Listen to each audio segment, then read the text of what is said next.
제가 지난 주중에 학교에서 이렇게 퇴근하는 길에 라디오로 이렇게 인터넷으로 어떤 설교를 하나 들었습니다. 근데 그 설교에서 목사님이 다른 교회 얘기를 하나 해주는 거예요. 근데 그 어떤 교회에서 이제 목사님이 설교를 하시는데 아마 뭐 마이크에 문제가 생겼던지, 그러니까 뒤에 있는 사람들이 잘 안 들렸던 모양이에요. 그러니까 그 뒤에 있는 분들이 그 설교를 들으려고 애를 쓰다가 이게 너무 안 들리니까, 그러니까 이제 참다가 한 집사님이 손을 번쩍 들고는 소리를 크게 내고는, 목사님, 뒤에는 전혀 안 들립니다. 마이크 좀 어떻게 해보세요. 이렇게 소리를 쳤어요.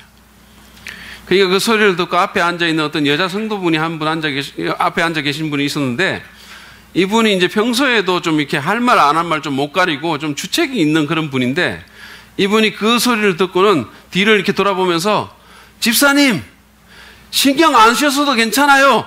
별로 들을 게 없어요. 이렇게 얘기를 했다는 거예요. 여러분은 이게 웃으십니까? 저는 슬퍼요. 예, 설교자 입장에서. 우픈 얘기라고. 예, 웃기면서 슬픈 얘기죠, 사실은. 저는 오늘부터 이 지혜로 세우는 아름다운 인생이라는 주제로 새로운 말씀 시리즈를 전합니다. 제가 이게 기니까 지아인으로 이렇게 약칭하겠습니다. 유아인이 아니고 지아인입니다. 제가 사실은 유아인 만들어 보려고 무지하게 노력했거든요. 유일한 지혜로 이렇게 할까? 이러다가 너무 길고 뭐 이래가지고, 제가 이렇게 노력한다는 사실만 알아주셨으면 좋겠어요. 어쨌든 이 시리즈를 지금 하는데, 이 지아인 설교가 여러분들에게 별로 들을 게 없는 그런 설교가 안 됐으면 좋겠어요. 정말 이 설교들이 여러분의 심령에 좀 들려졌으면 좋겠습니다. 이 설교는 앞으로 제가 얼마간 할 텐데, 잠언 성경 말씀을 기초로 이렇게 나눠지게 될 것입니다. 잠언 성경은 인간 삶의 여러 영역들 그리고 경험들에 지혜를 공급하는 그런 책입니다. 우리의 인간관계라든지 뭐 부부 생활이라든지 언어 생활, 자녀 교육, 재정, 우정, 직업 윤리, 도덕적 선택 뭐 이런 데 대해서 이 잠언 성경이 아주 유익하고 실제적인 그런 지침과 그런 원리를 제공합니다. 그래서 이 잠언은 예수님을 아직 안 믿는 분들이라 하더라도 공감하기가 쉬운 그런 책이에요. 성경 중에서 가장 예수 안 믿는 분들도 읽고 공감하기 쉬운 책이 잠언이라고 저는 생각합니다. 아까 그 여성도가 한 표현을 빌리자면, 이 잠언 성경은 예수님 안 믿는 분들도 별로 들을 게 없지 않은 그런 성경이에요. 오늘은 그 첫 번째 시간으로 지혜 왜 신경 쓰지? 라는 제목으로 여러분과 더불어서 좀 말씀을 나누겠습니다. 우리는 왜 지혜에 대해서 신경을 써야 될까요? 그냥 열심히 공부하거나 주어진 일 열심히 충실히 하면서 살면 되지 왜 지혜를 배워야 하겠습니까? 필요한 지식과 정보는 책을 통해서 또는 구글을 통해서 이렇게 얻으면 되지 왜 지혜에 대해서 관심을 두어야 할까요? 이 소중한 시간에 왜 우리는 지혜에 대해서 생각해야 합니까? 여러분 궁금하지 않으세요? 네, 그럴 줄 알았어요. 여러분이 궁금하든 말든 이 질문은 중요한 질문이에요. 그래서 오늘은 지아인 시리즈의 서론격으로 우리가 지혜에 관심을 기울여야 될 이유에 대해서 몇 가지 좀 살펴보기를 원합니다. 왜 우리는 지혜에 신경을 쓰면서 살아야 할까요? 그 첫 번째 이유는 지혜가 우리 삶을 참된 성공으로 이끌기 때문입니다. 하나님의 지혜야말로 우리 인생을 진정한 성공으로 이끈다는 말씀입니다. 오늘날 많은 사람들은 성공하기 위해서 지식을 쌓아야 한다고 생각합니다. 인류대학을 나오고 외국어를 여러 개 할 줄 알고 스펙을 갖춰야 한다고 믿습니다. 그래서 아직 초등학교도 안 들어간 아이를 뭐 영어학원 보내고 막 뺑뺑이 돌리고 심지어는 가정교사까지 붙이는 거예요. 지난 주일날 그 신학교의 날에 강사로 왔던 우리 박일섭 전도사님은 우리나라에서 가장 좋다는 S대학을 나온 그런 사람입니다. 많은 성도님들이 그가 전한 말씀에 은혜를 받았다는 그런 피드백이 있었어요. 정말로 좋았다고 막 그런 얘기들을 들었습니다. 힘든 삶을 산 그의 경험과 그 환경 가운데서 또 역사하신 하나님, 그리고 또 그의 믿음에 많은 분들이 이렇게 좀 도전을 받고 은혜를 받은 거예요. 저도 큰 복을 받았습니다. 저도 그랬었어요. 내가 초청을 정말 잘했구나. 역시 나는 정말 사람 보는 눈이 있어. 뭐 이런 생각하면서 정말 은혜가 됐었어요. 근데 뭐 이렇게 다른 이유로 사람들이 은혜를 받는 거예요. 근데 어떤 분들은 또 말씀에도 물론 은혜를 받았지만 제가 좀 다른 이유로 은혜를 받은 것처럼 또 다른 이유로 은혜를 받은 분들이 있는 것 같더라고요. 그분이 S대를 나왔다는 사실에 은혜를 받았어요. 특별히 학부형들이 좀 그랬던 것 같아요.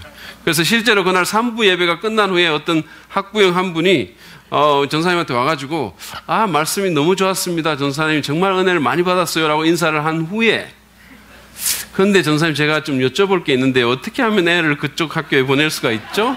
진학 상담이 가능하실까요? 뭐 이렇게 묻는 것을 봤어요. 물론 이게 약간 농담이 섞인 가벼운 얘기였지만 그러나 완전히 농담만은 아니었을 것입니다.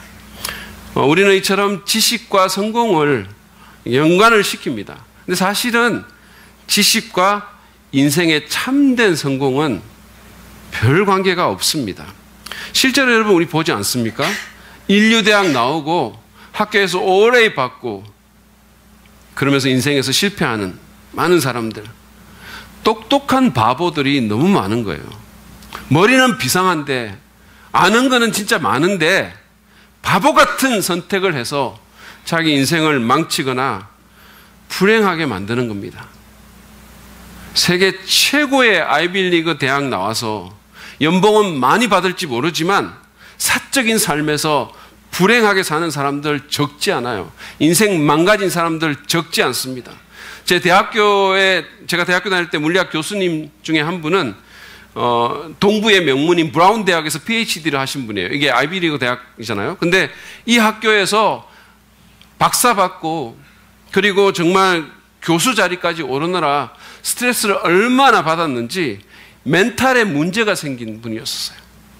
똑똑하기는 한데 정상이 아니었어요. 여러분, 지식이 아닙니다. 잔머리가 아니에요.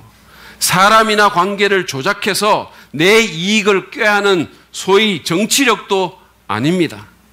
지혜가, 하나님의 지혜가 우리 삶을 참된 성공으로 이끕니다. 잠언 3장 13절에서 18절은 이렇게 말씀합니다. 보시죠. 지혜를 찾는 사람은 복이 있고 명철을 얻는 사람은 복이 있다. 참으로 지혜를 얻는 것이 은을 얻는 것보다 낫고 황금을 얻는 것보다 더 유익하다. 지혜는 진주보다 더 값지고 네가 갖고 싶어하는 그 어떤 것도 이것과 비교할 수 없다. 그 오른손에는 장수가 있고 그 왼손에는 부귀영화가 있다. 지혜의 길은 즐거운 길이요 그 모든 길에는 평안이 있다. 지혜는 그것을 얻는 사람에게는 생명의 나무이니 그것을 붙드는 사람은 복이 있다. 아멘. 지혜는 그 어떤 것보다 가치가 있다고 말씀합니다. 지혜의 길에는 즐거움과 평안이 있다 그랬어요. 평안은 히브리어로 샬롬입니다.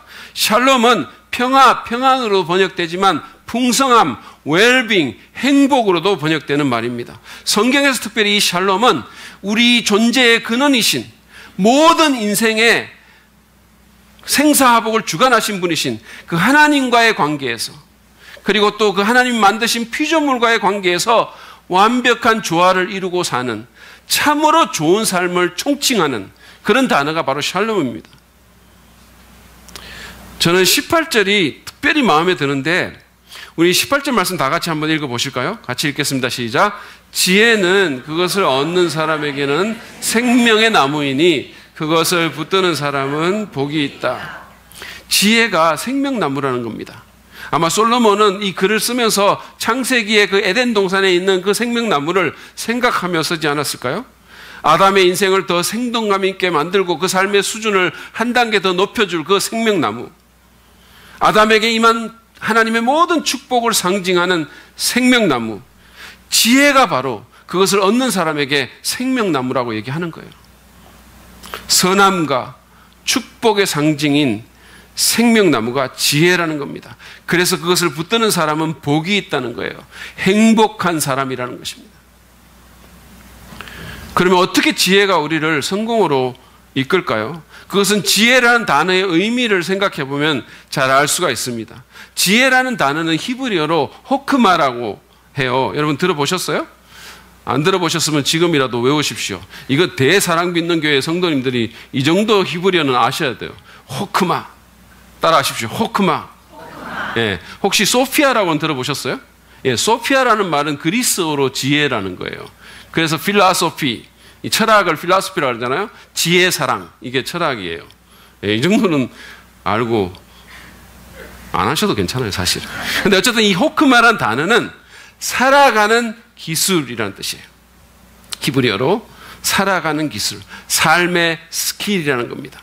여러분, 운전하는 기술이 없는 사람이 운전을 잘할 수 있을까요? 운전에서 성공할 수 있을까요?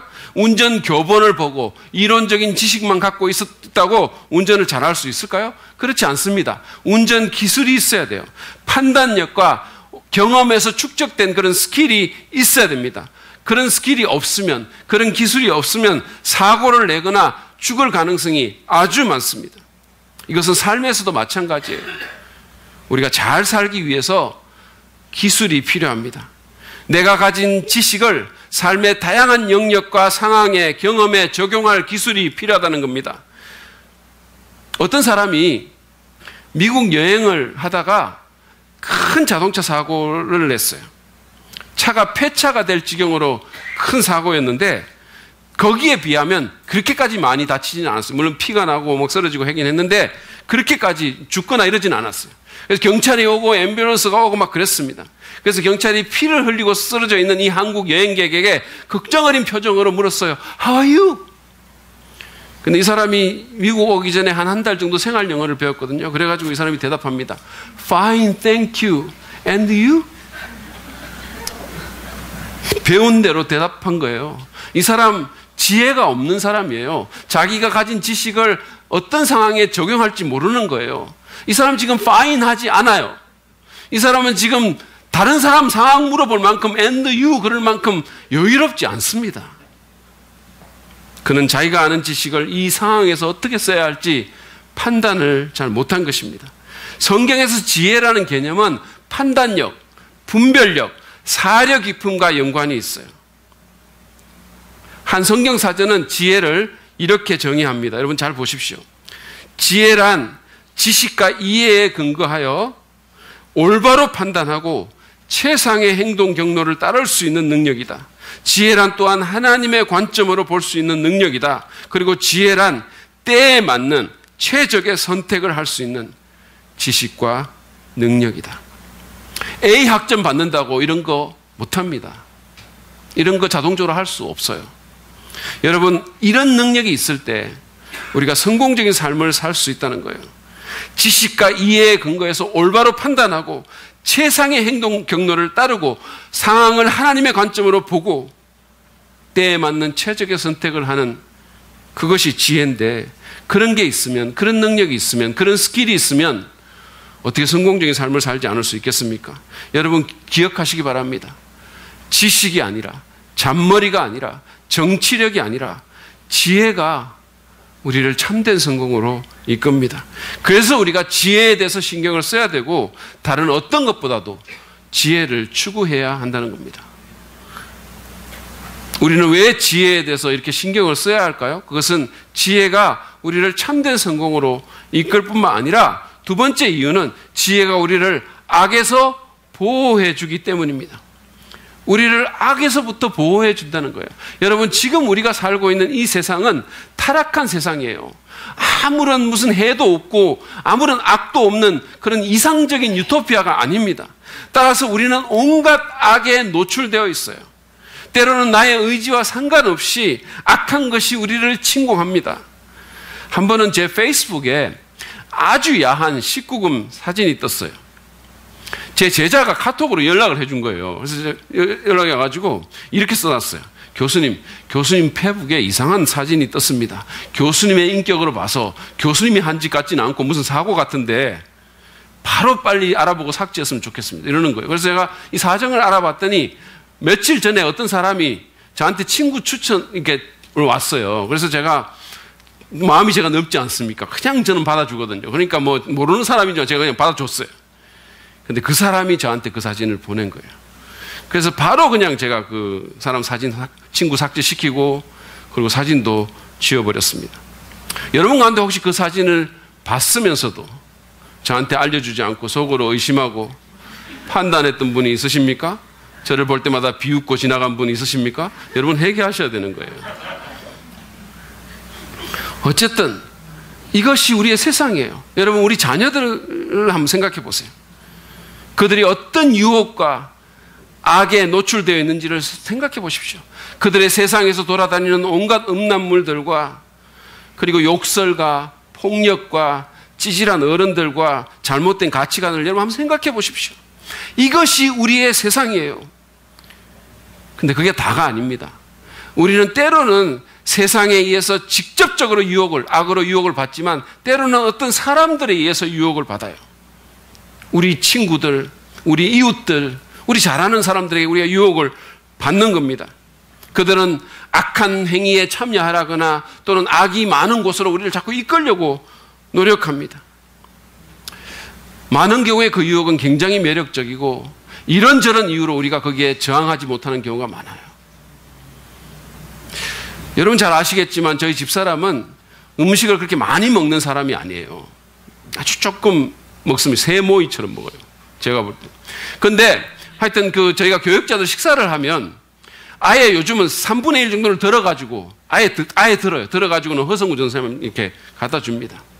근데 허성우 전도사님에게 음식을 더 먹으라고 권하는 것은 괜찮지만 윤석호 목사님에게 권하는 것은 괜찮지 않아요.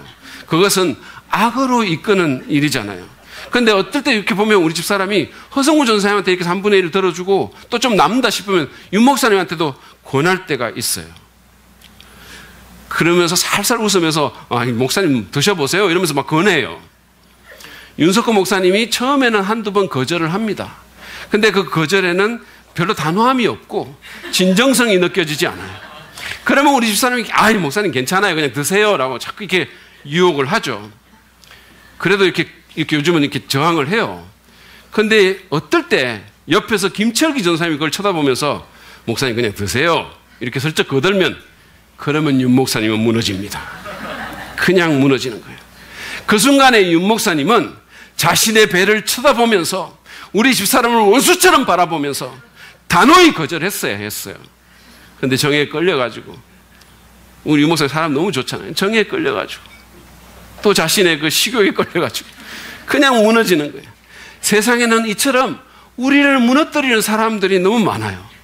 우리를 악으로 유혹하는 사람들이 너무 많습니다.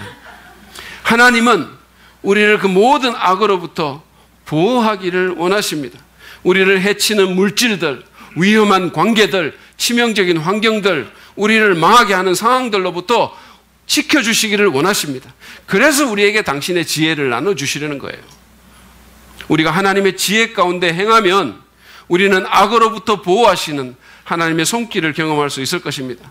잠언 2장 10절부터 12절 말씀 보시죠. 지혜가 내 마음속에 들어가고 지식이 내 영혼을 즐겁게 할 것이다. 분별력이 너를 지켜주고 명철이 너를 보살펴 줄 것이다.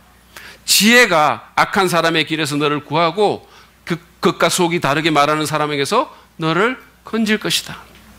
한 구절만 더 보실까요? 잠언 14장 15절 16절입니다. 어수룩한 사람은 모든 말을 다 믿지만 슬기로운 사람은 행동을 삼간다. 지혜 있는 사람은 두려워할 줄 알아서 악을 피하지만 미련한 사람은 자신만만해서 조심할 줄을 모른다. 하나님의 지혜가 분별력을 주고 절제할 것을 절제하게 만들고 두려워할 것을 두려워하게 만들고 사력 있게 행동해서 악을 피할 수 있도록 돕는다는 거예요. 지혜를 얻어서 이 악한 세상에서 하나님의 보호하심을 경험하시기를 바랍니다. 어수룩한 사람이 모든 말을 다 믿고 미련한 사람이 조심할 줄 모른다 그랬어요. 막 자신만만하고 나 괜찮다 그러고 엄청나게 똑똑하게 행동하는 척하는 사람이 진짜로는 정말 바보라는 거예요. 미련하다는 거예요. 제가 여러분 우리가 정말로 피해야 될 게 뭐냐면 자기 과신이에요. 누구도 스스로를 믿을 수 없어요. 자기를 과신하지 말고 이 세상의 사탕 발린 말을 다 믿지 마십시오. 제가 관찰한 바에 의하면요, 이 세상은 우리를 정말 모든 수단을 다 동원해서 악으로 유혹을 하지만 막상 누군가가 그 유혹에 넘어가서 악에 빠지면 무자비한 비난을 퍼붓는 거예요. 이 이율배반적인 모습이 있는 겁니다. 우리를 악으로 막 유혹해요. 무슨 성적 일탈을 하라고 바람 피우라고 드라마나 영화에서 막 그것을 그렇게 매력적으로 그려놓고 온갖 수단을 다 해가지고 막 유혹을 합니다. 우리 마음을 흔들어요. 그래놓고 누군가가 막상 진짜 바람을 피우거나 성적 일탈을 하면 모두가 돌들어서 그 사람한테 던지는 거예요. 그게 세상이에요. 최근에 정모라는 인기 젊은 연예인이 옛 애인의 폭로로 성스캔들에 빠진 거 여러분 아시잖아요. 얼마나 살벌하게 비난들을 해대는지 제3자인 제가 봐도 정말 좀 섬뜩할 지경이었어요. 저주들을 하고. 그게 세상이에요. 여러분 지혜를 가집시다. 조심하면서 삽시다. 특별히 경계선 가까이 안 갔으면 좋겠어요. 어떤 사람들은 실제로 악에 빠지지는 않지만 실제로 죄를 짓지는 않지만 가능한 한 거기 가까이 가려고 애를 쓰는 거예요.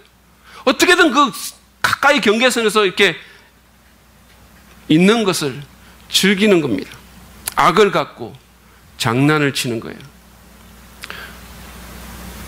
저는 한 젊은 남자가 자기가 사귀는 여자에게 자기들이 결혼하는 것이 하나님의 뜻인가를 알기 위해서 철야 기도를 하자면서 그 여친을 자기 혼자 사는 아파트에 오라 그런 거예요. 결혼이 하나님의 뜻인가를 알기 위해서 우리 철야 기도하자고 아무도 없는 아파트에 자기 여친을 불렀어요. 그래서 그 여자가 갔다는 말을 들었어요. 여러분, 이 사람 이거는 지혜가 아니에요. 이거는 정말로 바보 같은 짓이에요. 근데 이런 일들이 너무 많이 벌어지고 있는 겁니다. 이거 너무너무 사실은 어리석고 너무 위험한 일인데 결혼한 남자하고 결혼한 여자가 무슨 업무 관계 얘기해보자 그러면서 단 둘이서 식당 가서 밥 먹고 차 마시고 맥주 마시고 밤늦도록 얘기를 하는 거예요. 여러분 이거는 그 자체가 죄가 아닐지는 모르겠지만 굉장히 위험한 일이에요. 굉장히 바보 같은 일입니다. 제가 그 어떤 미국 목사님 설교하는 걸 하나 봤는데 그 목사님이 이 경계선 가까이 있는 게 얼마나 위험한가를 보여주기 위해서 설교하면서 여기서 계속 이렇게 막 이러는 거예요. 근데 우리 교회처럼 이렇게 단이 낮은 게 아니고 이렇게 높더라고요. 근데 계속 막 이러면서 여러분 경계선에서 막 이러면서 이렇게 하는 데 있잖아요. 제가 그걸 보는데 너무 아슬아슬한 거예요. 너무너무 아슬아슬했어요. 이렇게 살지 맙시다. 이거는 지혜가 아니에요. 하나님의 지혜는 우리에게 조심하라고 말하고 스스로를 너무 믿지 말라고 말합니다. 지혜는 뭐를 믿고 뭐를 믿지 말아야 할지, 뭐를 두려워하고 뭐를 두려워하지 말아야 될지 우리에게 분별력을 주고, 그래서 진짜 두려워할 것을 두려워하게 하고 진짜 절제해야 될 것을 절제하게 하고 생각해야 될 것을 생각하게 함으로써 우리에게 조심성을 주고 악으로부터 우리를 보호합니다. 그러므로 다른 어떤 것보다도 우리가 이 지혜에 관심을 갖고 지혜에 신경을 써야 되는 거예요. 여러분 한 방에 훅 간다는 말 들어보셨죠? 정말로 성공의 사다리를 올라간 사람들이 한 방에 그냥 훅 가는 거예요. 왜 그렇습니까? 지혜가 없이 바보같이 행하기 때문이에요.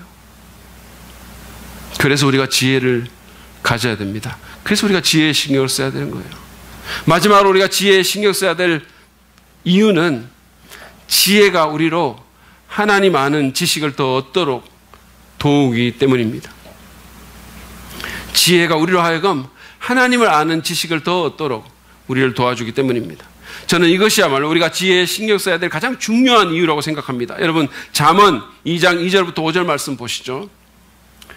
지혜에 내 귀를 기울이고 명철에 내 마음을 두어라. 슬기를 외쳐 부르고 명철을 얻으려고 소리를 높여라. 은을 구하듯 그것을 구하고 보화를 찾듯 그것을 찾아라. 우리 다 같이 읽겠습니다. 시작. 그렇게 하면 너는 주님을 경외하는 길을 깨달을 것이며 하나님을 아는 지식을 터득할 것이다. 아멘. 지혜를 간절히 추구하면, 지혜 가운데서 행하면 주님을 경외하는 길을 깨닫게 되고 하나님 아는 지식을 터득하게 될 것이라고 말합니다. 우리 인생이 가질 수 있는 가장 위대한 지식을 터득한다는 거예요. 물론 여기서 말하는 지식은 그냥 이론적인 지식이 아닙니다. 그것은 경험적이고 관계적인 지식이에요.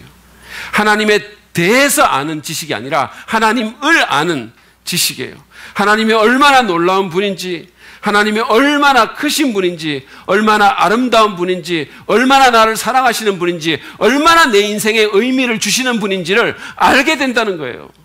그래서 그분을 더욱 존경하고 그분을 경외하는 마음을 갖게 되고 그분을 좋은 의미에서 두려워하게 만들고 그분을 높이는 삶을 살게 된다는 겁니다. 그분을 존중함으로써 우리도 그분에 의해서 존중받는 삶을 살게 한다는 거예요. 지난주에 설교를 한 박일섭 전도사님은 아무 생각 없이 사는 사람이 아니고 하나님의 지혜를 구하며 사는 사람이에요. 그래서 그는 직업이 약사지만 신학교에 와서 시간과 돈을 투자해서 공부를 하는 것입니다. 무슨 학위를 얻고 자격증을 따고 무슨 자기 가치를 높이거나 개인적인 유익을 위해서 그렇게 하는 게 아니라 정말 하나님을 더 알기 위해서, 그리고 하나님께 더 유용한 존재가 되기 위해서 그렇게 하는 것입니다. 그는 지난주에 그가 일산에 이사 와가지고 약국을 구했던, 그 직장을 구했던 경험을 우리에게 나눠줬어요. 예배 드리는 날인 주일과 수요일 예배 시간, 그리고 신학교에 가는 월요일을 뺀 그 조건으로 그렇게 일할 수 있는 약국을 구했습니다. 여러분, 그는 돈을 적게 받더라도 이런 조건이 되면 그 약국을 하겠다고 그렇게 얘기를 했었어요. 사실은 이게 오늘날 수많은 사람들이 돈을 갖고 직장을 선택합니다. 더 많은 돈을 주면 그게 어쩌면 가장 중요한 기준일지 몰라요. 그러나 그는 그렇게 하지 않았어요. 돈을 적게 받더라도 이 조건을 충족하는 약국을 찾았습니다. 그것은 지혜로운 결정이었었어요. 그것은 지혜롭게 행하는 것입니다. 그는 이 시점에서 자기에게 뭐가 가장 중요한가를 알았던 것입니다. 그것을 분별할 수 있었던 것입니다. 그런 직장을 찾는 것이 쉽지 않았지만 그러나 그는 타협하지 않았습니다. 그래서 어떻게 됐을까요? 그는 하나님의 도우심 가운데 그런 약국을 구했어요. 약국의 사장 예수를 안 믿는 분이지만, 그리고 평소에 점심시간조차도 직원들이 여유롭게 보내기를 원치 않는 분이지만, 놀랍게도 주일뿐 아니라 수요일 예배 시간뿐 아니라 월요일날 신학교 갈 수 있는 시간까지 빼줬어요. 더 놀라운 것은 급료를 깎지 않고 그대로 주겠다는 것입니다. 이거 정말로 잊기 힘든 일이잖아요. 그날 박 전사님이 이 간증을 하면서 제가 앉아있었는데 저를 향해서, 만약에 허 전도사님이 사역을 하면서 교회 사역이 있는 금요일에 다른 데 가서 공부 좀 하고 오겠다고 하면 이 목사님은 어떻게 하실까요? 요런 좀 도발적인 질문을 했어요. 괘씸한 질문이죠, 어떻게 보면. 제가 사실은 여러분들이 실족할까 봐 제가 이렇게 말을 안 했어요. 속으로는 절대 안 보내지, 제가 이렇게. 그러니까 정말로 보면 쉽지 않잖아요. 목사인 저도 그럴 수 있을까라고 생각이 드는데, 비그리스도인이, 사업하시는 분이 이렇게 편의를 봐준 겁니다. 이것은 하나님의 개입하심이라고 설명하는 것밖에는 더 나은 길이 없어요. 우리 박 전도사님은 이런 경험을 통해서, 이렇게 지혜롭게 행함을 통해서 하나님이 어떤 분인지를 경험적으로 더 확실하게 알게 된 것입니다. 그럼으로써 하나님을 더 경외하고 더 신뢰하고 더 사랑할 수 있게 됐던 거예요. 그 인생이 더 풍성해진 거예요. 이제는 더한 일이 닥치더라도 믿음으로 살아갈 수 있게 된 것입니다. 이런 것이 지혜 가운데 행하는 자들이 경험하는 유익입니다. 여러분, 하나님을 아는 지식, 그것보다 더 귀한 게 어디 있어요? 우리 인간이 우리 인생 존재의 뿌리인 하나님을 아는 것보다 더 위대한 것이 어디 있습니까? 온 우주에서 가장 놀랍고 가장 위대하고 가장 매력적이고 가장 지혜로운 분을 개인적으로 깊게 친밀히 아는 것입니다. 여러분, 생각해 보십시오. 사람들은요, 좀 힘센 사람, 똑똑한 사람, 유명한 사람을 알려고 온갖 노력과 투자를 아끼지 않습니다. 미국의 억만장자이고 투자의 신이라는 워렌 버핏이라는 사람 여러분 아시죠? 이름 들어보셨죠? 이분은 오마하라는 그 지역에 사는데 오마하의 현인이라고 얘기를 해요. 아주 지혜로운 자다, 이런 별명이 있어요. 투자의 신일 뿐만 아니라. 근데 이 사람이 해마다 자기 부인이 운영하는 빈민구제단체를 위해서 해마다 점심 경매를 해요. 그래서 자기하고 같이 개인적으로 점심 먹을 사람 경매를 붙이는 거예요.